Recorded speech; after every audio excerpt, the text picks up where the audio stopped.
Bismillahirrahmanirrahim. Assalamualaikum warahmatullahi wabarakatuh.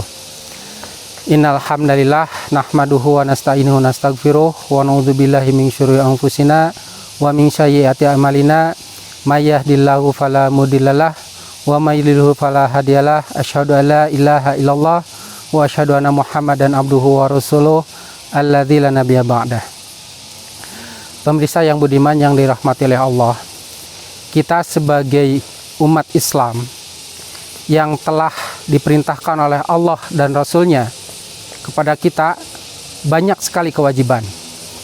Di antara kewajiban-kewajiban tersebut, ada kewajiban yang itu bisa kita laksanakan walaupun kita dalam keadaan sendiri.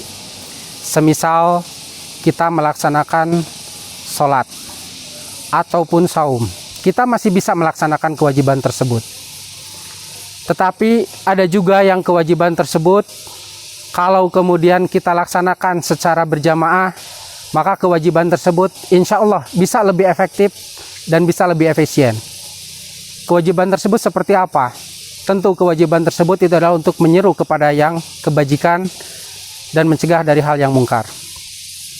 Tetapi ada satu kewajiban ataupun banyak sekali kewajiban yang apabila itu dilaksanakan, mau tidak mau, maka kita sebagai kaum muslimin harus ada kepemimpinan, harus ada kekhilafahan, harus ada imamah. Kenapa? Sebagai contoh, di dalam Al-Quran banyak sekali kewajiban terkait dengan kita harus menerapkan hukum cambuk bagi yang berzinah. Di dalam hadis, bagi yang berzinah yang muhson, maka dia harus dirajam. Begitupun bagi yang pencuri, maka dia harus kemudian dipotong tangan. Walaupun tentu untuk kewajiban-kewajiban ini kita harus melihat dulu terkait dengan syarat-syarat dan rukun-rukunnya. Apakah kemudian memenuhi kriteria untuk sampai dipotong tangan ataukah tidak?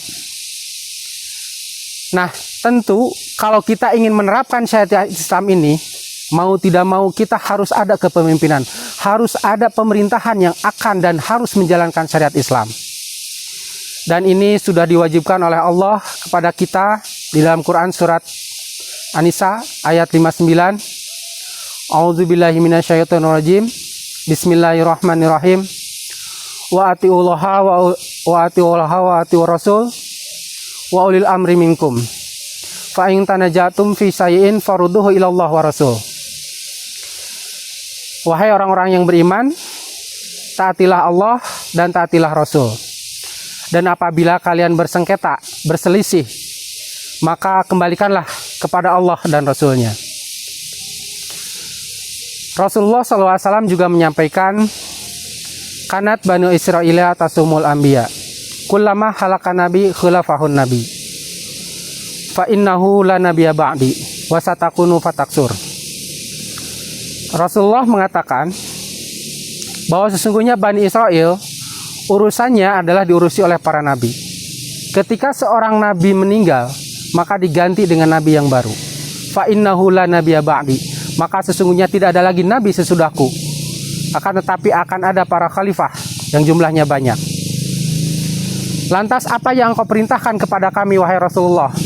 Rasulullah mengatakan, fu bi baitil awal fal awal.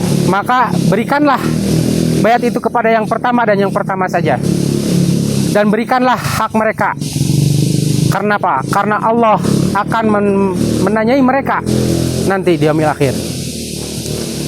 Para pemirsa yang budiman, kepemimpinan di dalam Islam tentu kita sangat merindukan kepemimpinan yang seperti dicontohkan oleh para khalifah yang sebelumnya.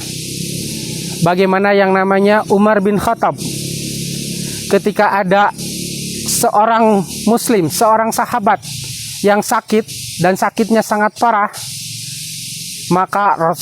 maka Umar bin Khattab mengirimkan seorang dokter untuk mengobati. Dan kemudian sahabat tersebut diberikan resep, diberikan syarat untuk kemudian sejenis berdiet ya. Sehingga sampai akhirnya yang bersangkutan, sahabat tersebut, untuk menahan dietnya dia harus menghisap biji kurma. Tentu saja bahwa pengobatan tersebut dilakukan dengan tanpa berbayar, tanpa harus membayar kepada dokter tersebut. Kenapa? Karena disediakan oleh pemimpin kita, yaitu Umar bin Khattab radhiyallahu anhu. Sekiranya sekian yang bisa saya sampaikan. Billahi fil sabil haq. Assalamualaikum warahmatullahi wabarakatuh.